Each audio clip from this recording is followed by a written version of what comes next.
donc le plaisir et l'honneur de vous présenter les données de la French R&D Covidport. Et donc, vous voyez, c'est des analyses qui ont été effectuées fin novembre 2020. À l'époque, il y avait à peu près 400 contributeurs. J'imagine que maintenant, il y en a encore plus. Et donc, vous savez que ce travail était dédié à la sévérité de l'infection Covid-19 chez les patients atteints de maladies inflammatoires. Sur la diapo d'après, il y aura un conflit d'intérêts. On va pouvoir passer à celle d'après. Donc, rapidement, je ne vais pas vous refaire l'histoire. Vous êtes vaguement au courant que nous avons été, on va dire, frappés par une pandémie, à savoir la pandémie Covid-19. Et vous voyez, avec le 3 mai 2020, 25 000 décès. J'ai peur qu'on en soit à plus de 60 000 aujourd'hui. Je n'ai pas regardé dernièrement. Et donc, sur la diapo suivante, je vous rappelle que c'est rapidement posé la question d'un risque majoré chez nos patients atteints de maladies inflammatoires. On sait qu'ils sont sujets à un surrisque d'infection bactérienne et virale. Ça, c'est bien écrit dans la littérature. Et donc, quand la pandémie est arrivée, on s'est demandé ce qui pouvait se passer pour eux. D'ailleurs, le HCSP les avait considérés comme des personnes vulnérables, donc du fait de leur maladie, mais aussi de leur traitement.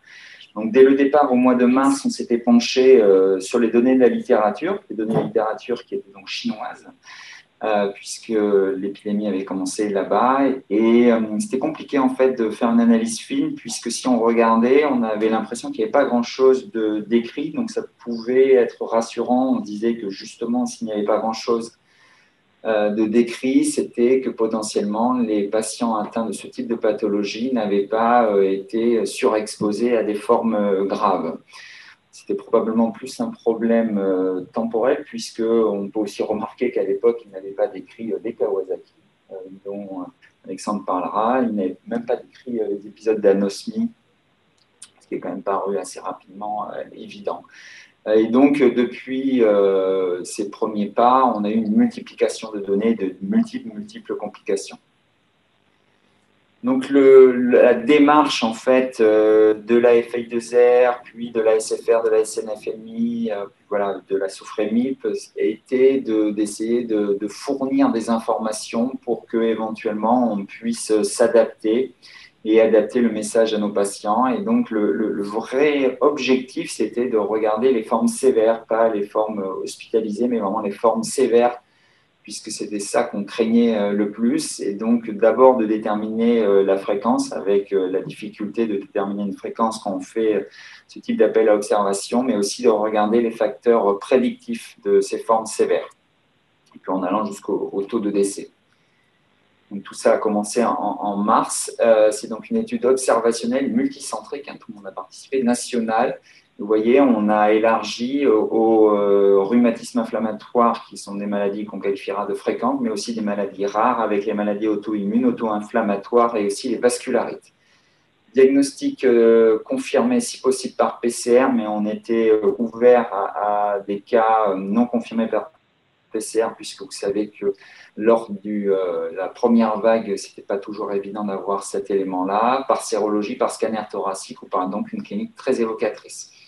Patients de tout âge, donc on a inclus des patients pédiatriques, on verra après, que ce soit en ambulatoire, ça on voulait vraiment capter les patients pris en charge en ambulatoire, puisque c'était les formes les moins sévères, et donc avec des informations et des dispositions légales qui avaient été entreprises dès le départ. Donc, pour faire tout cela, on avait une équipe FI2R SFR CRI Mediate, donc avec pratiquement l'intégralité du personnel de la filière et puis quelques représentants de rhumatologie et de CRI Mediate avec Fanny, que je vois en dernier. On avait voulu s'appuyer sur une équipe statistique pour, en gros, valider nos résultats et donc avoir une équipe de renom, à savoir l'équipe du professeur Duhamel et plus précisément Elodie Drumez à Lille. Donc, voici une diapo qui présume un tout petit peu la façon dont on a collecté les données. On va aller rapidement. Ce que je soulignais, c'est que Il y a eu un gros travail pour qu'il n'y ait pas de données manquantes, puisqu'on revenait vers vous, donc vers les cliniciens, pour avoir l'ensemble des informations. Et on faisait l'effort aussi de revenir donc 21 jours après pour s'assurer que l'évolution qui avait été décrite initialement était bien la bonne, à savoir que hélas, il n'y avait pas eu une complication vers une forme sévère plus tardivement. La diapo suivante. Voici donc une espèce de photographie du 9 novembre 2020. Vous voyez, il y a 1073 patients qui sont reportés. En fait, il y a 2 jours, j'ai rejeté un petit coup d'œil, il y en avait 1373, donc 300 de plus.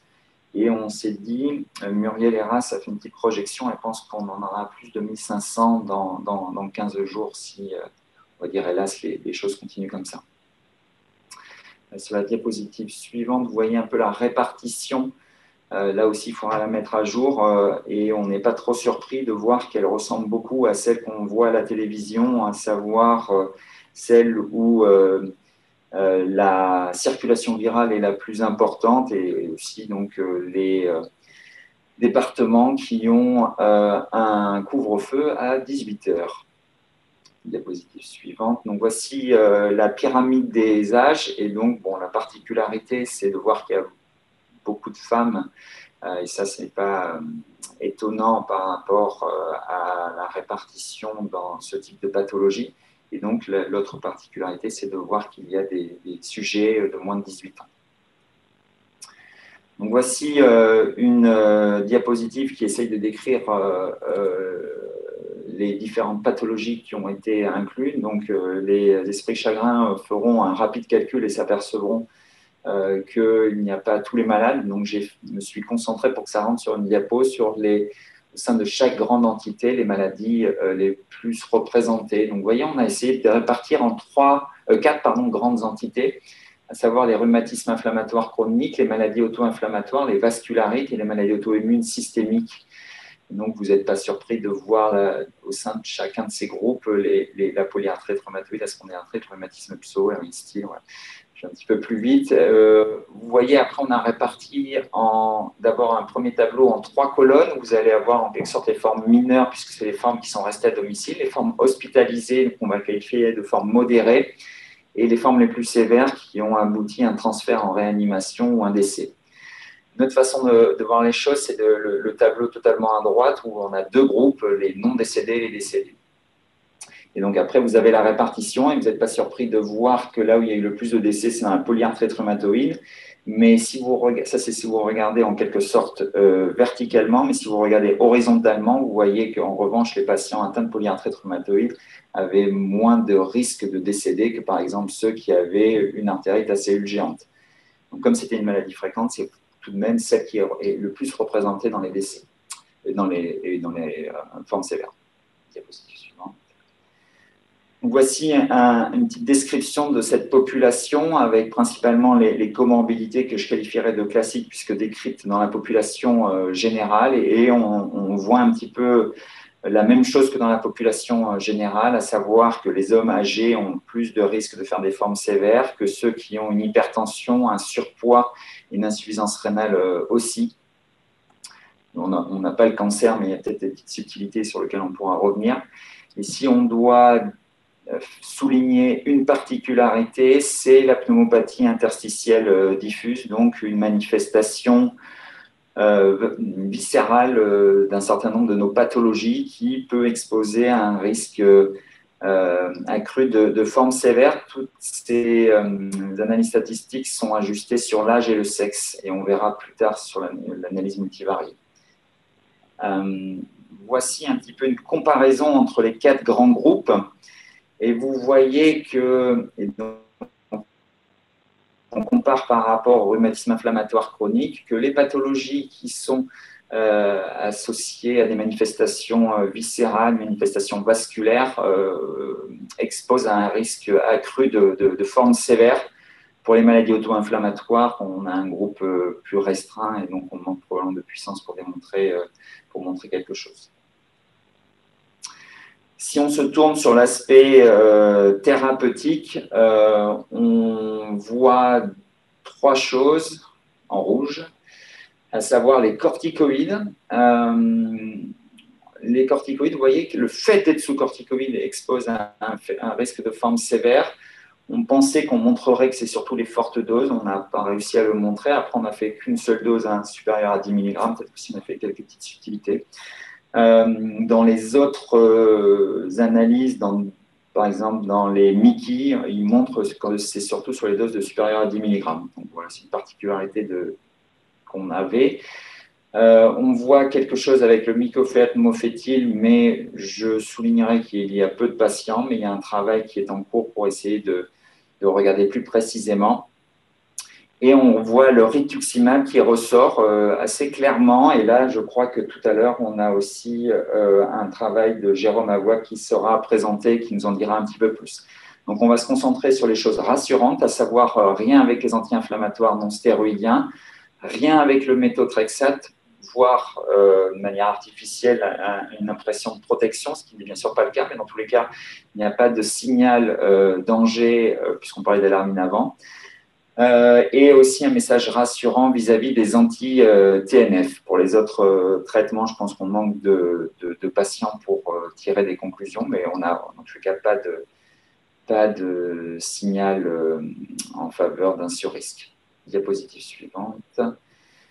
Donc, voici l'analyse multivariée. Pour ceux qui ont lu attentivement le papier qui a été publié dans Annals of Rheumatic Disease au mois de décembre, qui était sur 694 patients, vous verrez qu'elle est un petit peu différente. Et que là, quand on fait sur à peu près 1000 patients, pour le coup, le mycophéate mofétyle disparaît parce que probablement qu'il était surtout associé à certaines pathologies. En revanche, et je vais me concentrer sur ce qui est particulier à nos pathologies, on retrouve toujours la pneumopathie interstitielle diffuse, on retrouve toujours les corticoïdes et on retrouve le rituximab. Vous voyez, en IRC pour insuffisance rénale chronique aussi, qui a un petit signal sur l'aspect atteinte rénale, puisqu'après, on parlera aussi du lupus. Donc, on va dire un peu sur les conseils de l'éditeur de Annals of Rheumatic Disease. On a aussi voulu comparer notre cohorte par rapport à une cohorte de patients non atteints de maladies inflammatoires. Et en l'occurrence, le professeur Achula a eu accès à la cohorte lilloise licorne de patients hospitalisés. Donc, vous n'avez pas la possibilité de regarder les atteintes prises en charge à domicile. Et donc, on a pu comparer ces patients. Rapidement, on a apparié sur les principales comorbidités, ce qui nous a fait perdre quelques patients dans les deux groupes. Et on a pu en comparer 175 versus 175. Et on montre en fait un petit surrisque numérique, mais sur le plan statistique, pas de surrisque de forme sévère, de décès chez les patients atteints de maladies inflammatoires.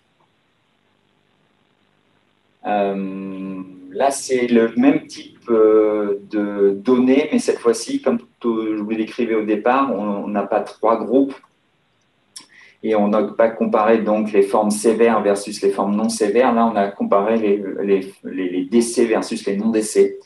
Et je vais aller très rapidement puisqu'on retrouve à peu près la même chose. Donc, vous voyez en rouge, c'est à peu près les mêmes endroits où vous avez du rouge que sur les premières diapos. Diapositive suivante, même chose pour les maladies quand on les compare les unes par rapport aux autres. C'est la diapositive suivante, même chose pour les traitements.